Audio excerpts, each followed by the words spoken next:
Un séptimo partido entre equipos relativamente inexpertos. Cleveland finalmente vence a Orlando, pero hay preguntas en Cleveland y Orlando está en ascenso. Lo analizamos todo en ritmo. Así que vamos a comenzar de inmediato con ese partido de Orlando y Cleveland, el único séptimo partido de la primera vuelta. Recordemos, Orlando esencialmente es un equipo que quizás con Gary Harris y Joe Ingles fuera, era un equipo que no tenía experiencia alguna, de arriba a abajo, del técnico hasta el último, en séptimos partidos. Una serie en la cual el local había ganado, o sea que necesitaba un poquito el empuje, el aluvión de empuje anímico local, y un equipo de Orlando que mencionábamos parecía que tenía el ímpetu, que si Evan Mobley no mete esa tapa a Franz Wagner, quizás esta serie se hubiera acabado temprano y a favor del equipo Orlando. Y Cleveland como que no se encontraba, y era un equipo que se estaba convirtiendo en un equipo muy unidimensional, dependiendo muchísimo de lo que restaba de la rodilla izquierda de Donovan Mitchell y lo que podía hacer en este caso. Pero este fue el momento clave para mí, cuando por fin activan a otros jugadores y empezaron a jugar y anotar jugadores como Caris LeVert, por ejemplo, y Sam Merrill. La pregunta que te voy a hacer, y voy a comenzar contigo hoy, Marcos, daba la impresión que fueron caripelados. O sea, que no fue el esquema necesariamente dar el balón a ellos y que ellos tomaran esas libertades, sino que se tomaron esas libertades, anotaron, aliviaron al resto del equipo y al técnico diciendo, uy, puntos de otra fuente, y de repente eso desequilibró un poquito lo que tenía armado el equipo de Orlando. Sí, sin duda alguna, ¿verdad? Después de ese pasado partido donde estábamos hablando como Donovan Mitchell anota 50 puntos y aún así pierden el partido, necesitaban unos roles secundarios, específicamente en el caso de Max Strus en ese tercer parcial, ¿verdad? Donde anota 11 puntos y nosotros hemos hablado de la importancia de estos tiradores. No es solamente que se anote, eso se cae de la mata, como decimos nosotros aquí, es obvio que queremos que anoten, pero es que su mera presencia, si están anotando, abre un poco más la pintura y le da un poco más de espacio a Donovan Mitchell, que en el juego anterior tú veías los canastos de Donovan Mitchell con 4 jugadores encima. Así que la presencia, como tú bien mencionas, de Sam Merrill y de Max Strus y este tipo de jugador, yo quisiera que no pasara por debajo de la mesa el trabajo defensivo de Evan Mobley, y ese ha sido el debate desde el día que lo seleccionaron en el draft, ¿verdad? Que tal vez es más natural para la posición de 5, y pues, pero como tienen a Jared Allen, pues lo ponen en la 4. Ayer uno veía y me traía recuerdos incluso de esa carrera de Filadelfia, cuando era Iverson en la ofensiva y Mutombo en la defensa. Evan Mobley terminó con 16 rebotes, 5 tapones, pero eso no cuenta gran parte de la historia. Orlando tiró los jugadores de Orlando 17% de campo en los tiros donde Evan Mobley estaba a 5 pies o menos de esos jugadores. O sea que su defensa tuvo un impacto espectacular para un equipo de Orlando que de por sí tiene serios problemas ofensivos. Sin duda, y vamos a hablar, Daniel, de cómo levantaron esa ventaja de 18 puntos en la primera mitad. ¿Cómo llegó Orlando ahí pese a que Franz Wagner no podía meter un chícharo en el océano? Bueno, porque metieron el triple. Metió 2 triples banqueros empezando el juego. Sox, Carter, metieron los primeros 7 intentos que tomaron, metieron 4 y abrieron el juego de una forma típica, porque como bien sabemos, Orlando no es precisamente un equipo que tire bien de 3 puntos. Y en esa primera mitad la metieron todas. Y tuvieron su defensa de siempre, que eso es algo normal de todos los días, uno de los mejores equipos defensivos de la liga. Y esa combinación hizo que Orlando pudiera sacar esa ventaja de 18 puntos, que le tomó mucho más perderla que crearla.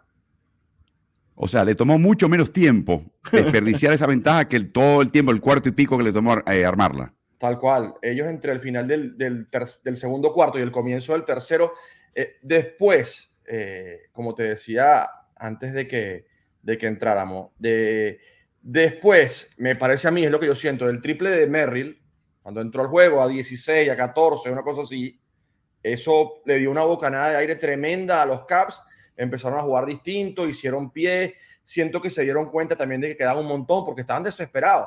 Vemos por lo menos la decisión de BJ Bickerstaff de pedir un challenge en el segundo cuarto, en un séptimo juego de una serie, de paso en una situación, Álvaro, Marco y amigo, en la que estaba clarísimo que sí había sido foul de su jugador. No sabía qué hacer Cleveland. Y me parece a mí que esa entrada, también con la participación de Strus, que hizo un par de foul, Garland también estaba en foul. Creo que ellos también marcaron el tono jugando físico, y eso hizo que cuando la pelota empezara a entrar, como sucedió en el tercer cuarto, fuese mucho más fácil crear el momentum. Otra cosa que creo que le hizo bien Cleveland fue no poner a George Niang en cancha. Ayer jugó solamente 3 minutos, pero es que metió un solo tiro de campo en toda la serie. Y cada vez que está en la cancha van contra él. Así que no solo poner a Okoro todo el tiempo que estuvo en partido, sino que no poner a George Niang creo que fue un ajuste muy bueno de los Caps ayer. Es el amigo del alma y de crianza de Donovan Mitchell. Por eso está con él, estuvo con él en Utah, está con él ahora en Cleveland. Voy a ahondar y regreso contigo, Daniel. Yo sé que lo que te voy a preguntar es muy injusto, porque yo sé que a entrenadores no les gusta criticar a otros entrenadores, particularmente porque no están ahí, porque saben lo que es jugar con limitaciones que ellos no pueden controlar. Pero hay susurros y constantes y algunas fuentes que francamente hay que respetar porque tiene un historial de no errar, de que está siendo evaluado Bickerstaff, de que de acuerdo a cómo le vaya a Cleveland se queda o no en un puesto de un equipo que está ahora en la segunda vuelta de los playoffs del este. De lo que tú has visto que sí te puedes determinar que, espérate, ya mencionaste el desafío a destiempo en un partido tan importante. ¿Hay alguna validez? ¿Hay una sensación que la verdad que Bickerstaff a veces te deja un poquito perplejo con lo que hace y con lo que ves a su equipo hacer en cancha? Yo creo que suceden dos cosas. Primero, lo que veo que no hace su equipo y que lo vemos todo, que es jugar en equipo y tener una ofensiva fluida. Se la dan a Mitchell y todos a su alrededor están mirando.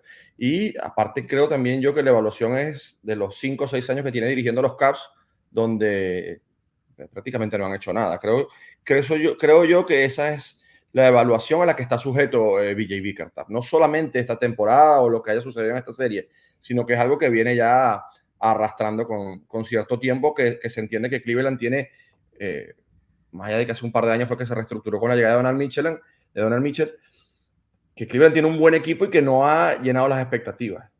O sea, perdiste contra Nueva York y ya estás un poquito en remojo, ya estás un poquito bajo la lupa.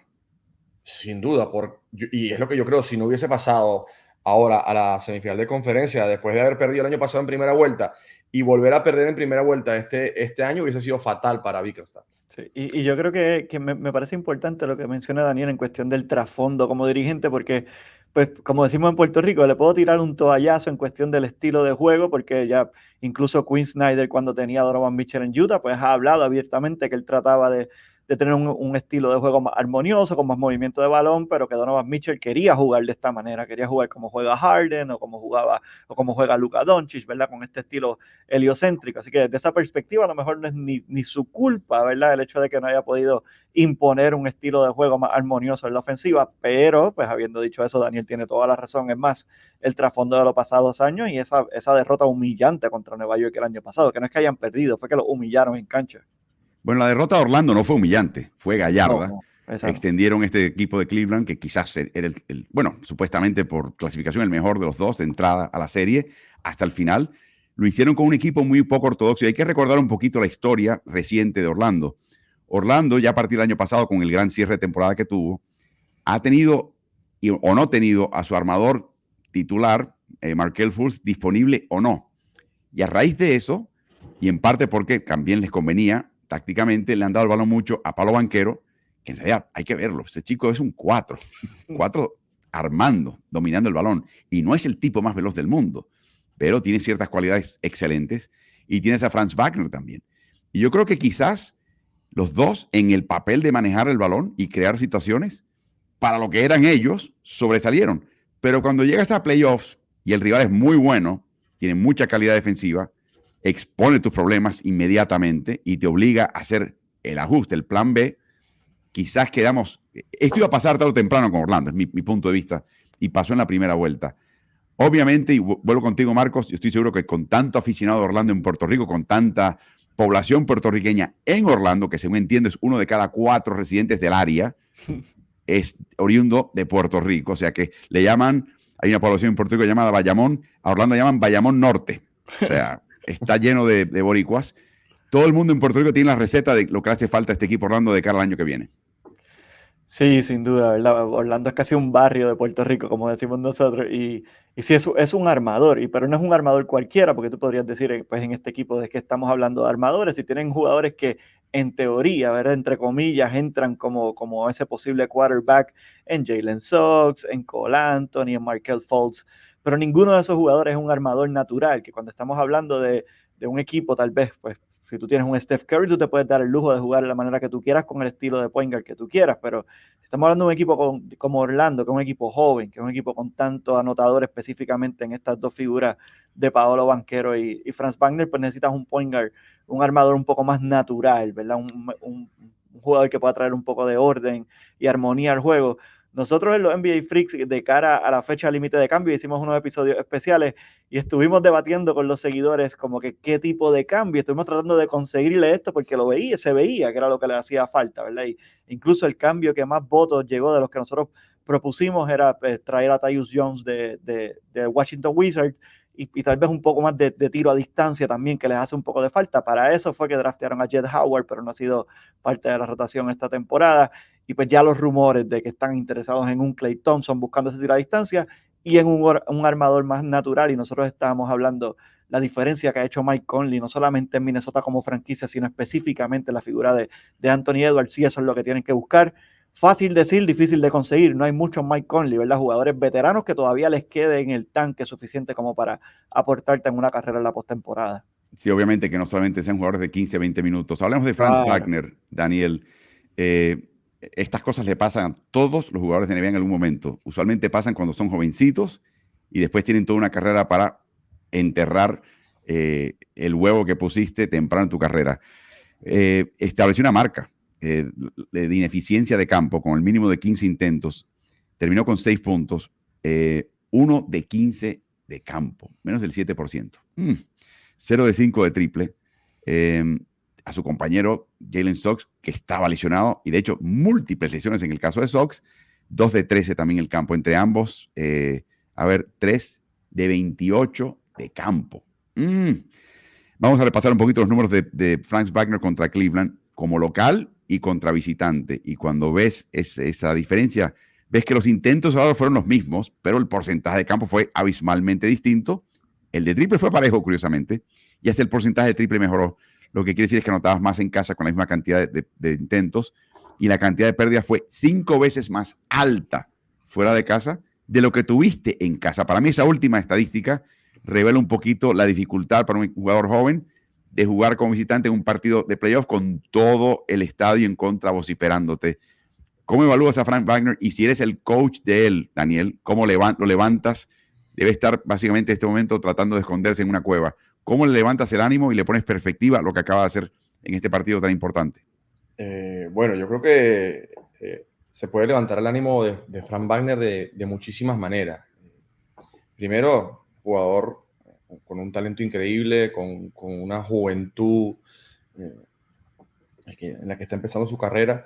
Creo yo que el principal problema fue que él se presionó mucho, y él lo había dicho en un par de ruedas de prensa de que estaba con miedo a tirar de 3 puntos, de que su juego se vio afectado porque no estaba siendo efectivo desde la línea de 3 puntos. Y eso afectó después su juego de medio y corto rango, donde él es muy bueno porque mide casi 2 metros 10 y cuando llega ahí a 1 metro del aro termina muy bien. Dejó de hacer eso, dejó de ir a la línea.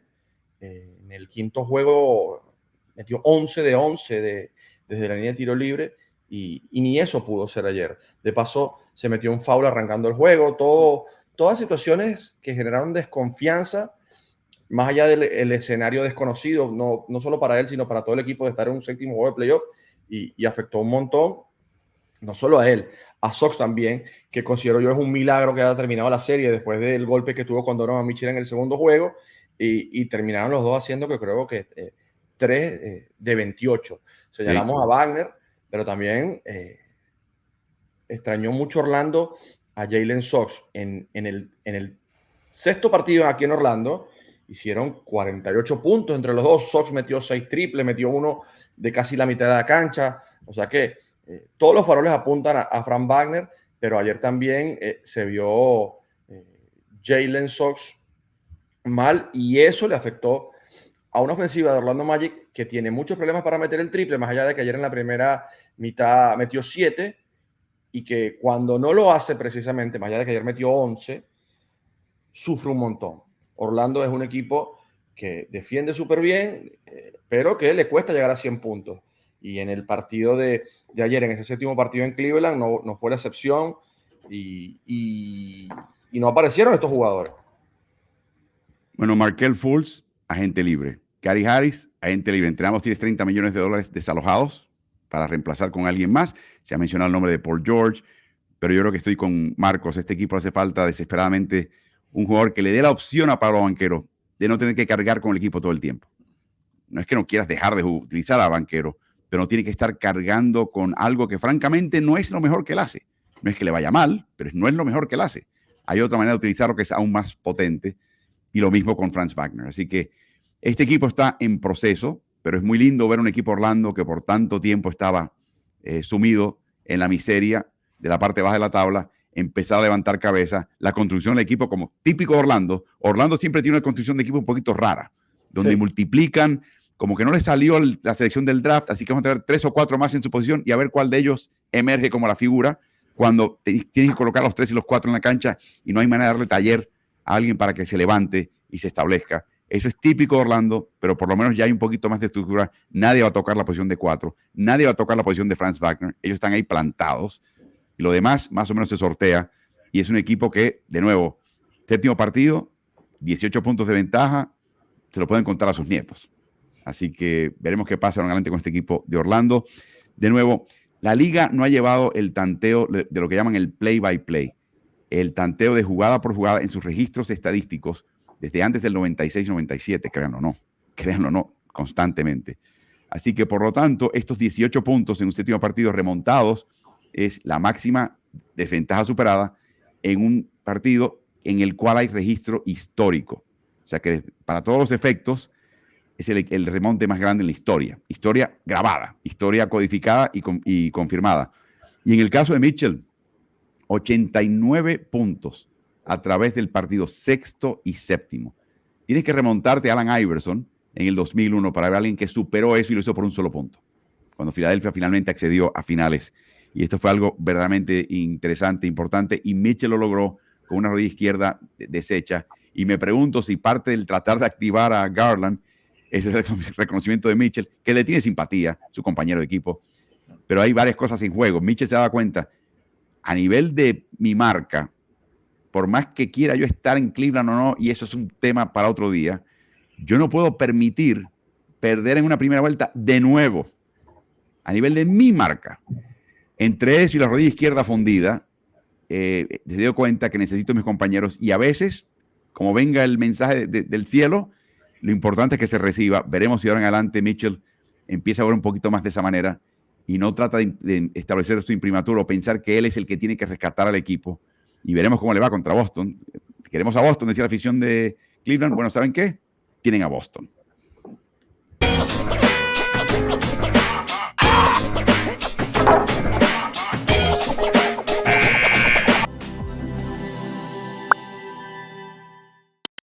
tú? ¿Estás en ritmo?